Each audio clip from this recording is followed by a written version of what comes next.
es Alejandra Valentina Chequimia Bolívar y voy a explicar osteomielitis. Cada la palabra óseo, hueso, miel, médula ósea y itis, inflamación. La definición es: la osteomielitis indica una inflamación del hueso y de la médula ósea prácticamente secundaria a una infección. La osteomielitis puede ser una complicación de una enfermedad sistémica, pero con frecuencia se manifiesta con un foco solitario primario de infección. Todos los microorganismos como virus, parásitos, hongos y bacterias pueden causar osteomielitis, pero la más frecuente son las infecciones causadas por ciertas bacterias piógenas y micobacterias. La osteomielitis piógena está causada generalmente por infecciones bacterianas. Los microorganismos pueden alcanzar al hueso por tres formas. Tenemos a la diseminación hematógena, a la extensión desde un foco continuo y por implantación directa. Los microorganismos pueden llegar a lugares específicos que van a depender de la edad del individuo. En niños, la mayoría de los osteomielitis son de origen hematógeno y se localizan en la metáfisis de huesos largos como el fémur. En los adultos, la osteomielitis es con más frecuencia en complicaciones de fracturas abiertas, operaciones quirúrgicas e infecciones diabéticas de los pies. Los microorganismos que causan osteomielitis piógena son Staphylococcus aureus, responsables del 80-90%, expresan proteínas de la pared celular que se unen a componentes de la matriz, como el colágeno, lo que facilita la adhesión de las bacterias al hueso.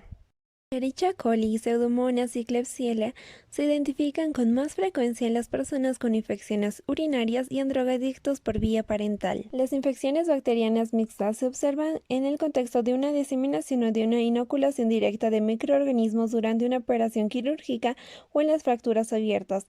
En el periodo neonatal son frecuentes otras bacterias como la Haemophilus influenzae y el Streptococcus del grupo B. Las personas con drepanocitos son propensas a la infección por salmonela y las pseudomonas originosas en pacientes por heridas penetrantes. Casi el 50% de los casos sospechosos no se identifica ningún microorganismo. En morfología, los cambios producidos por la osteomielitis dependen de la fase aguda, subaguda, crónica y de la localización de la infección. En la fase aguda proliferan las bacterias y provocan una reacción inflamatoria neutrófila. En las primeras 48 horas da lugar a una necrosis de célula ósea y de la médula ósea. Las bacterias sin inflamación se propagan y pueden infiltrar los sistemas de Harris hasta alcanzar al periósteo. La elevación del periósteo empeora el riego sanguíneo en la región afectada, contribuyendo a la necrosis. El hueso necrótico se denomina secuestro. Después de la primera semana, las células inflamatorias crónicas liberan citocinas que estimulan la resorción ósea osteoclásica, la penetración del tejido fibroso y el depósito del hueso reactivo en la periferia.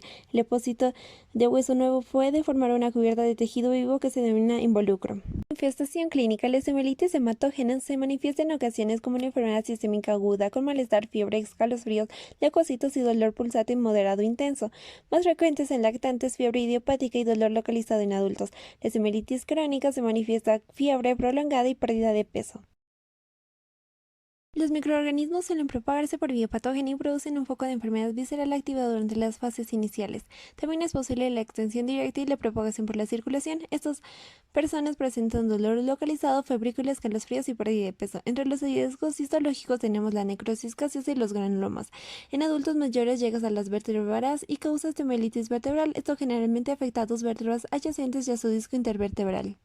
Diagnóstico: se realiza un conteo sanguíneo donde muestra un aumento de glóbulos blancos, aumento de la velocidad de eritrodimentación y el aumento de la proteína C reactiva. En los rayos X muestran un engrosamiento del hueso cortical y al periósteo, así como la elevación del periósteo. Había una pérdida de la arquitectura normal del hueso, especialmente de la arquitectura trabecular. Se realiza una resonancia magnética y también una biopsia del hueso para enviar un cultivo y confirmar el diagnóstico.